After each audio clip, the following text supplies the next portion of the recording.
se sientan y comparten un té, una infusión mejor de algo que se llama guayusa, casi antes del amanecer. Cuando está amaneciendo se sientan, comparten la infusión que es de guayusa, que además es una bebida energética, y hablan de su sueño, lo que equivale aproximadamente a 220 millones de toneladas de alimentos por año.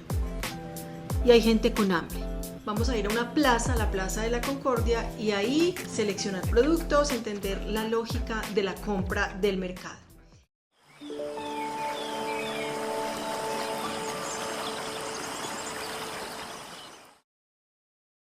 Regeneradores, regeneradoras, gracias por estar juntos de nuevo en esta comunidad, en esta conversación de cambio. Este es el primer capítulo de una serie de capítulos a través de los cuales vamos a hablar de alimentación sostenible. Y para desafiarnos, una pregunta. Cuando están frente a su desayuno, almuerzo, cena, un postre, un plato que tienen al frente, se preguntan si esos alimentos que están allí preparados tienen un origen que sea sostenible, que sea justo con los campesinos, con campesinas, que además no tuvo muchas emisiones de efecto invernadero al transportarse, que además de ello no contaminó el agua, el suelo, o por el contrario, lo que tienen al frente causa un impacto enorme, inclusive en su salud. En Regenerados vamos a comenzar esta conversación desmitificando mitos, comprendiendo la problemática y encontrando herramientas de cambio. Antes de empezar, recuerden, primero, suscribirse a este canal.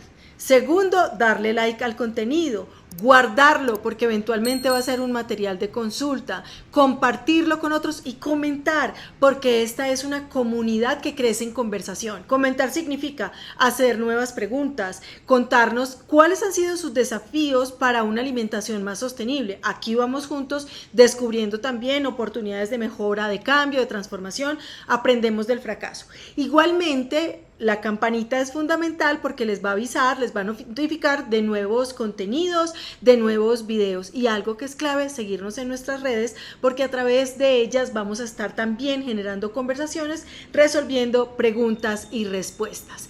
Y empecemos entonces esta conversación, porque si bien comer es un acto cotidiano, puede convertirse en un acto revolucionario. La comida es más que solo alimentación, la comida es identidad, cultura, es vida. Estoy segura de que todos ustedes tienen recuerdos memorables en torno a la mesa. Yo los tengo. Mi abuela Mariela, por ejemplo, pensaba y sentía que la comida era un acto de amor y así lo expresaba. Y recuerdo que teníamos huevos, arepas, que es un amasijo latinoamericano, chocolate, o sea, que eso era lo mismo para todos, pero ella solía prepararlo de acuerdo al gusto de cada quien y nos decía, aquí están sus preparitos. Nos sentábamos con una emoción inmensa en torno a ese alimento que ella, pues para ella era un ritual de amor y nosotros lo recibíamos como un ritual de amor. Y así, desde nuestras casas, sé que conectaron con algo allí, algún recuerdo. Esto también se extiende a nuestras comunidades, a nuestros pueblos, a nuestras ciudades, a nuestras culturas. Hay dos casos en particular que me gusta contar. Uno de ellos en la Amazonía ecuatoriana.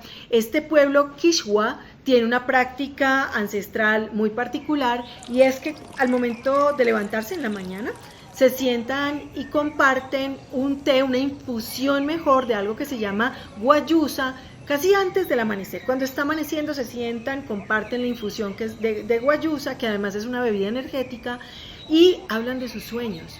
Para mí lo onírico es francamente revelador, es como la fantástica, como también la esperanza. Algunos tienen como una connotación de lo onírico o una comprensión de ello como esotérico. En fin, que se sienta este pueblo de los Quichua a contarse los sueños, a ver cómo van a enfrentar el día, cómo en comunidad van a tener una construcción de su presente.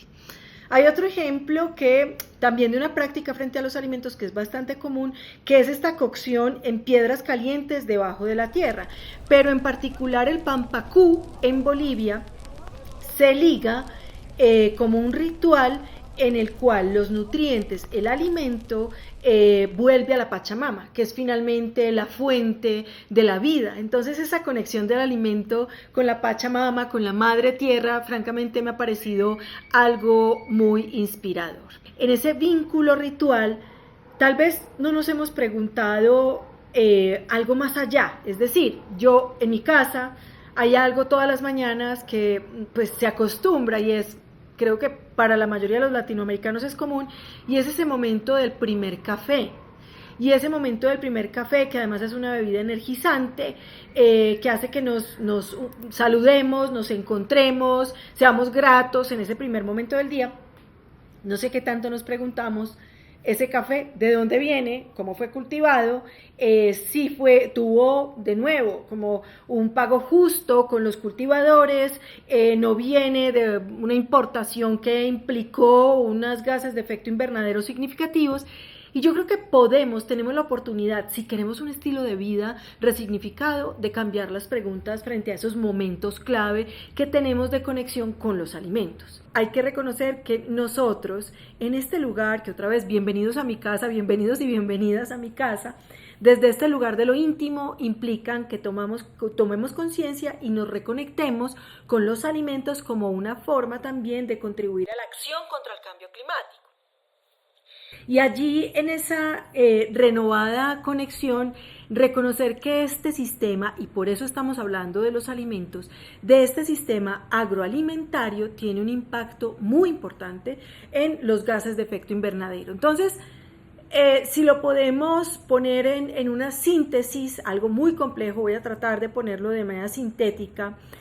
Si bien tiene que ver con las formas de producción de los alimentos, de cultivo de los alimentos y lo que implica la contaminación del suelo, lo que implica también la deforestación por cuenta de tener más cultivos, los monocultivos y sus efectos en el suelo, pero también en los gases de efecto invernadero, hay que en esto tener una mirada de cómo nosotros compramos localmente, porque también en la forma en que transportamos los alimentos hay un impacto importante en el cual pensar. Entonces, en la forma en que se producen, en la forma en que se transportan, en la forma en que se empaquetan, en la forma en que también los preparamos. En todo ello podemos tomar acción y decisiones que no implican que nosotros tengamos que asumir un mayor costo ahora que estamos en este proceso de un estilo de vida un poco más sostenible. Tomar mejores decisiones, más informados.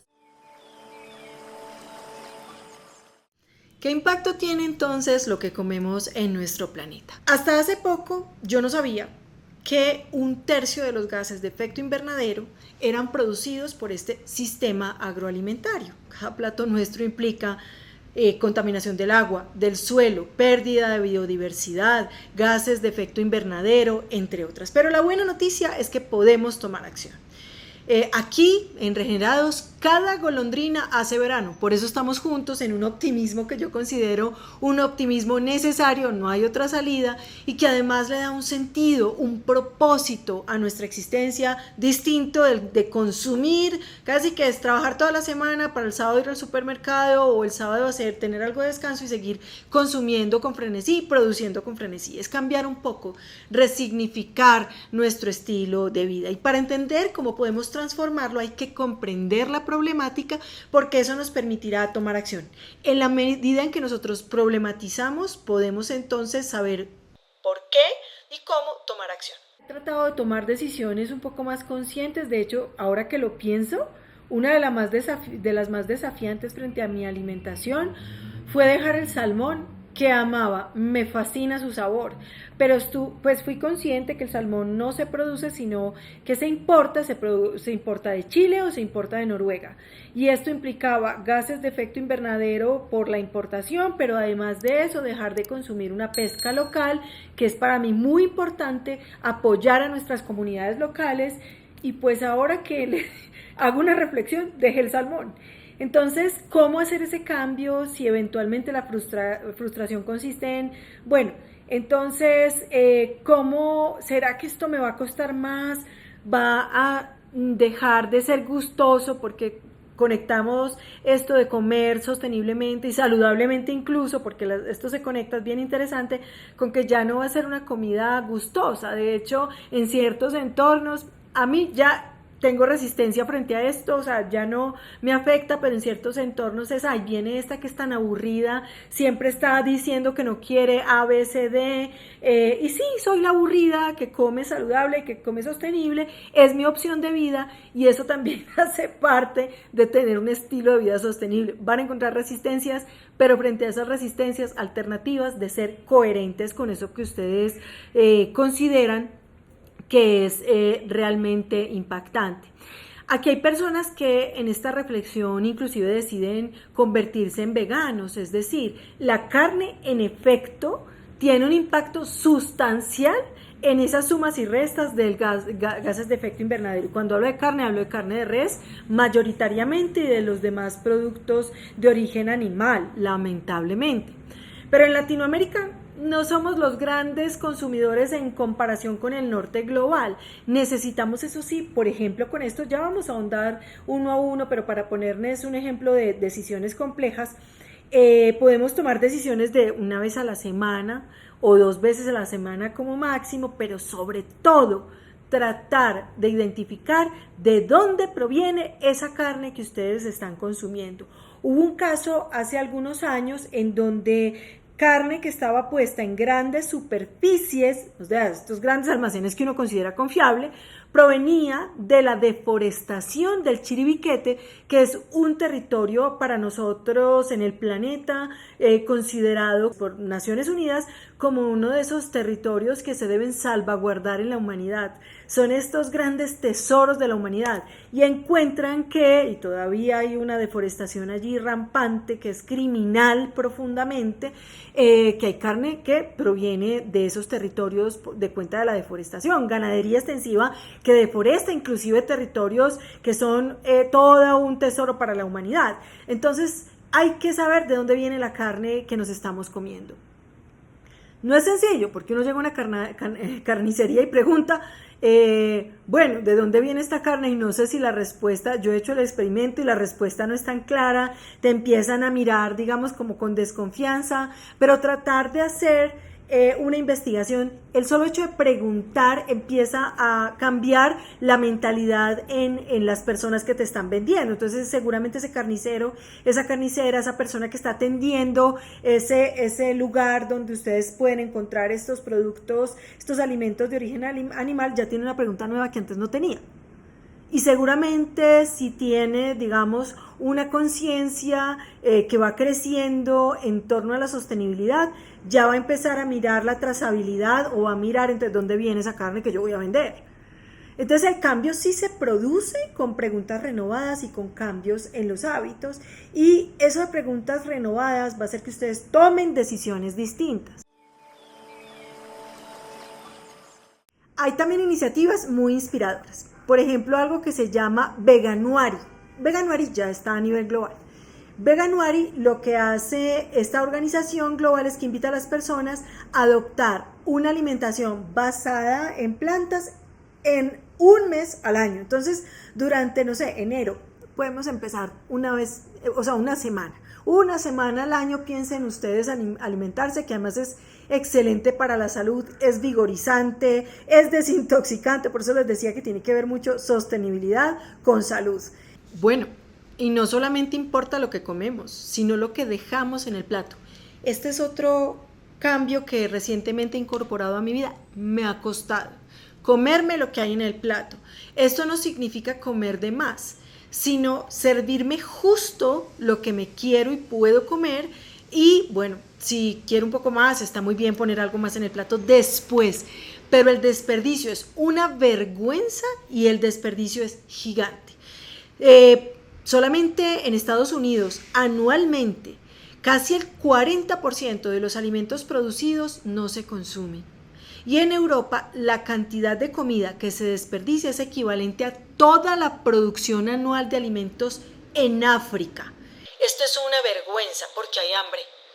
Y además de eso, el desperdicio es contaminación, y además el desperdicio es un indicativo de que no estamos haciendo las cosas bien. Los alimentos se están produciendo como una forma de negocio en lugar de ser una forma de proveernos a todos de esa necesidad básica, como algo que tenemos todos que tener acceso. La desigualdad es enorme y es vergonzosa. En América Latina y el Caribe, el desperdicio de alimentos es un desafío. Se estima que en nuestra región se pierden o desperdician alrededor del 15% de los alimentos anual.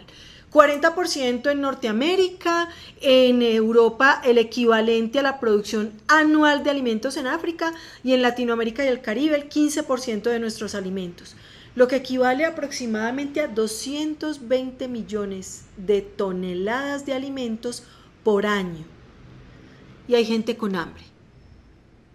Entonces, algo que también aprendí es que el alimento más sostenible es el que nos lo comemos completamente. Hay restaurantes como Wok en Colombia que enseñan a sus clientes a que si van a dejar algo, lo lleven para casa, que al otro día de los alimentos que hemos dejado del almuerzo, la cena, lo calentamos de nuevo y sabe delicioso. Y hay formas de preparar esto. De hecho, para mí es tan sencillo como calentar, poner un huevo encima, y eso a mí me parece gourmet, o sea, la delicia.